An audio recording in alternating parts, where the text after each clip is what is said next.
Hello students, आप सबको मेरे यूट्यूब चैनल पे स्वागत है।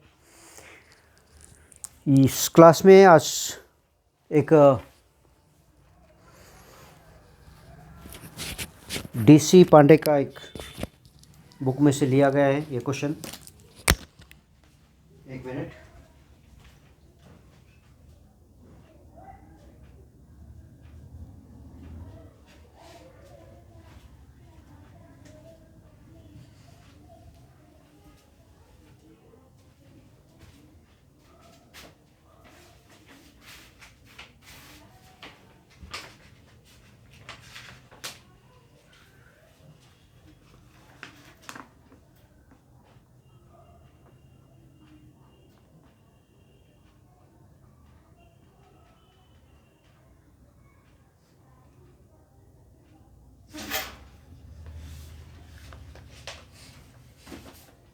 ओके बेटा, गुड मॉर्निंग। आप सबको मेरे यूट्यूब चैनल पे स्वागत है। तो इस क्लास में एक इम्पॉर्टेंट कुलम्स बेस्ड एक क्वेश्चन है। यहाँ पे ये क्वेश्चन जो है ना डीसी पांडे से लिया गया है, डीसी पांडे ऑथर बुक का। तो ये क्वेश्चन में क्या है बेटा, मैं पढ़ता हूँ question.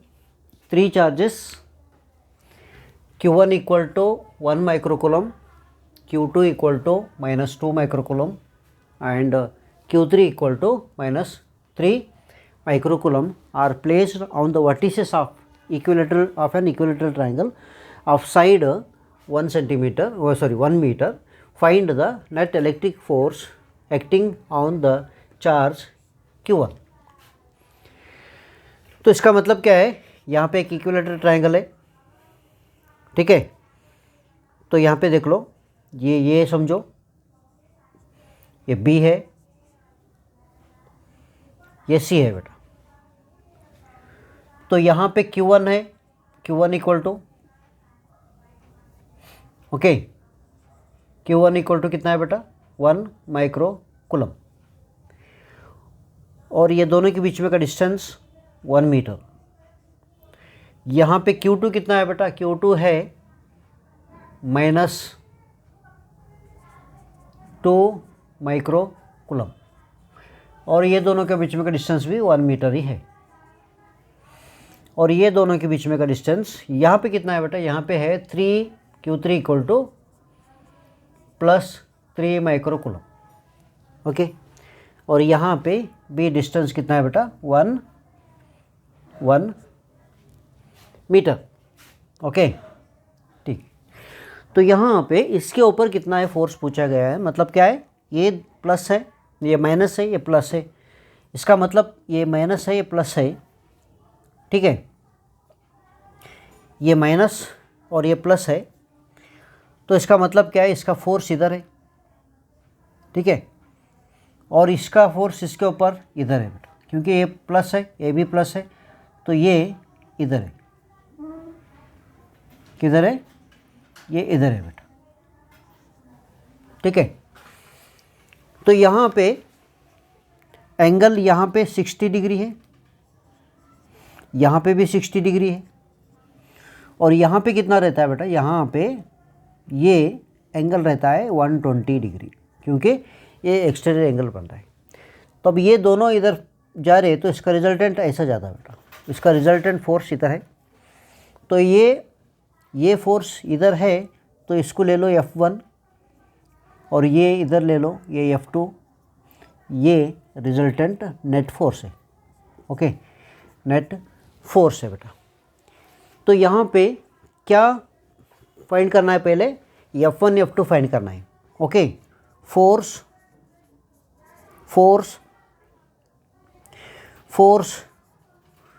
Acting on Q1 due to Q2। तो ये F1 है बेटा, F1 vector equal to F1 vector बाद में लेना, मतलब 4 pi F1 vector equal to 1/4 pi epsilon naught. यहाँ पे Q1 और Q2 ले लो, divide by R² distance R है, तो इक्वल टू 9 इंटू 10⁻⁹। तो यहाँ पे Q1 कितना है बेटा 1 माइक्रोकूलम, 1 का माइक्रो का मतलब कि 10⁻⁻6 है। Q2 कितना है, Q2 माइनस है, -2 माइक्रोकूलम 10⁻⁻6। ओके, तो यहाँ पे डिस्टेंस कितना है बेटा 1.0 स्क्वायर मीटर, तो ये उतना ही होगा, रख लो इक्वल टू। तो यहाँ पे कितना होगा बेटा, ये 9 और ये 1 और ये 2, तो माइनस इधर आ जाएगा। तो यहाँ पे 10⁻, कितना आएगा 10⁻+9 -6 ओके। तो इक्वल टू कितना है बेटा, ये 18 9 माइनस है, ठीक है, 18 इंटू 10⁻, ये कितना है बेटा, ये हो गया 3। तो यहाँ पे 3 हो गया। अगर यहाँ पे एक सिर्फ पॉइंट इधर शिफ्ट करना है तो कितना होगा, ये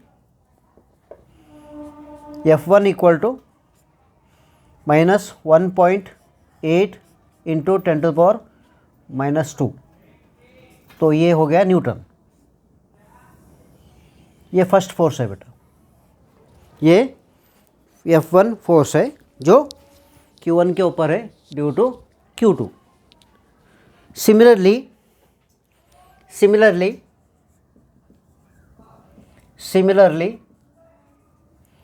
force on Q1 due to Q3, तो F2 ले लो। ये फार्मूला डायरेक्ट मैं वैल्यू डायरेक्ट रखता हूँ, 9 इंटू 10⁻9 इंटू 1 कितना है बेटा 1 Q1 10⁻⁻6 और Q3 3 इंटू 10⁻⁻6 है, डिवाइड बाई आर स्क्वायर का मतलब क्या है 1.0 स्क्वायर हो गया। तो ये तो 9 1 जा 9, 9 3 जा 27 होगा, 27 इंटू 10⁻⁻3। अगर पॉइंट इधर शिफ्ट कर लिए तो 2.7 इंटू 10⁻⁻2 न्यूटन। ये हो गया बेटा force acting on Q1 due to Q3। तो ये दोनों फोर्स जो है ना, यहाँ पे एक रेक्टेंगुलर कंपोनेंट बन गए, तो इसलिए ये दोनों का रिजल्टेंट फोर्स जो है ना इधर रहता है, रिजल्टेंट फोर्स इधर रहता है। So therefore net force on Q1 due to Q2 and Q3 is कैसे मिलेगा, ये दोनों क्या हो गया, यहाँ पे वेक्टर लॉ अप्लाई कर सकते, ये F1 स्क्वायर, ये F2 स्क्वायर ओके, और 2 F1 F2 cos थीटा।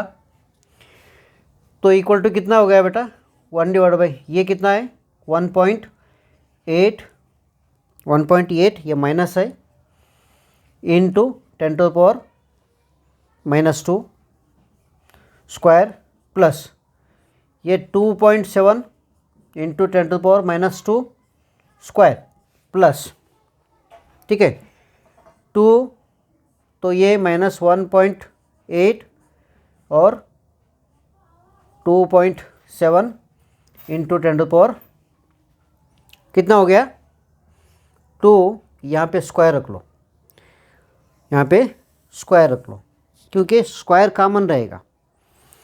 तो इसलिए ये बाहर आने के बाद क्या होगा, ये square -1.8 square plus 2.7 square plus, तो यहाँ पे ये माइनस हो जाएगा, ठीक है, ये माइनस बाहर हो जाएगा 2 इंटू 1.8 इंटू 2.7 इंटू 10⁻⁻2 स्क्वायर। तो ये कॉमन ले लो बाहर, ये जो है ना बाहर ले लो। ओके बेटा, ये बाहर ले लो। तो बाहर आने के बाद तो ये क्या होगा, 10⁻⁻2 ही रहेगा। सबका स्क्वायर था, बाहर आने के बाद स्क्वायर चले गया तो खाली 10⁻⁻2 आ गया। तो ये स्क्वायर होने के बाद प्लस हो जाता है। ओके, स्क्वायर होने के बाद प्लस होता है। तो यहाँ पे 18 कितना होगा, 18 आई थिंक 324, ये 4, ठीक है, 1 है, ये 8 और ये भी 8 प्लस ये 4 कितना होगा, ये दोनों प्लस कर लो, 16, हाँ यहाँ पे कैरी नहीं है, 16 का 6 रहेगा, ठीक है, 16 का 6 रहेगा, इधर 1 चले जाएगा, बराबर है ना। ओके बराबर है। तो ये कितना होगा, कितना होगा बेटा, बराबर है ना। 8 × 64, सॉरी यहाँ पे 6 कैरी रहेगा बेटा, 6। तो यहाँ पे क्या रहेगा, तो कैरी देखो 8 × 64, ये 1 रहेगा, हाँ ठीक है। तो 8 × 64, ये 16 20, ये कितना होगा बेटा 2 4, ये 2 कैरी हो जाएगा, 3 हो जाएगा, 320 मतलब 3.24। उसी तरह 2.7 का मल्टीप्लाई कर लो, कितना होगा, ओके। तो ये 49 का 9 रहेगा, ये 4, ये 14, ये भी 14, तो प्लस यहाँ पे 9 रख लो, तो 9 रख लो, ठीक है, ये 4 कैरी हो जाएगा, सॉरी तो ये 40, हाँ ये 49 इधर रख लो, तो ये 9 इधर रखो, कैरी ये 28 32, ये 3 रह जाएगा, 7 29। ओके बेटा, ठीक है। ये 28 ये कितना 28 32 हाँ करो, करेक्ट। 7 कितना होगा बेटा, 7 ओके। तो ये क्या होगा, ये 3.24 प्लस 7.29 माइनस, तो -2 इंटू, तो ये दोनों मल्टीप्लाई कर लो, कितना होगा 1827, कितना होगा, तो ये 56, ये 2, ये 16, ये 7 प्लस, तो 6 इधर रख लो, 6 इधर रख लो, तो ये इधर रखने के बाद ये कितना होगा बेटा 28 2 कैरी 44 84, तो ये होगा 4.86। तो ये रूट में, और ये 10⁻⁻2 बाहर रहेगा, 10⁻⁻2 बाहर रहेगा। इसको सिंप्लीफाई करने के बाद हमको एक फाइनली एक आंसर मिलेगा बेटा 2.38। इसका एक वैल्यू क्या मिलेगा फाइनली, 2.38 इंटू 10⁻⁻2 ये न्यूटन। ये जो है ना फोर्स जो Q1 के ऊपर एक्ट कर रहा है, Q1 के ऊपर एक्ट कर रहा है। आप सिंप्लीफाई कर लो सकते, ये बहुत सिंपल है, कुछ ये नहीं है, आप सिंप्लीफाई करके देख सकते हैं, ठीक है। तो ये मिल गया।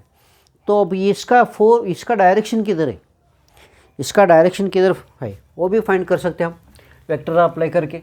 ये रिजल्टेंट का मतलब क्या है, ये एंगल क्या हो रहा है, यहाँ पे एंगल क्या है वो भी हम फाइंड कर सकते हैं, यहाँ पे किस डायरेक्शन में वो चले जा रहा है, ठीक है। तो ये बन गया, ये 10th क्वेश्चन है बेटा, 10th क्वेश्चन है, बहुत इजी है, मतलब यहाँ पे थोड़ा डिफरेंट कॉन्सेप्ट यहाँ पे यूज़ हो गया, ठीक है। ये सेकेंड मेथड भी कर सकते, जो कोऑर्डिनेट मेथड से भी कर सकते इसे, ठीक है। वहाँ पे आंसर आएगा वेक्टर फॉर्म में, लेकिन यहाँ पे वेक्टर लेके सॉल्यूशन करें है ना, यहाँ पे कोऑर्डिनेशन का कोई ज़रूरत नहीं, बस एक ही मेथड आपको, बस बाद में कंफ्यूज हो जाएगा, ठीक है बेटा। Okay, thank you.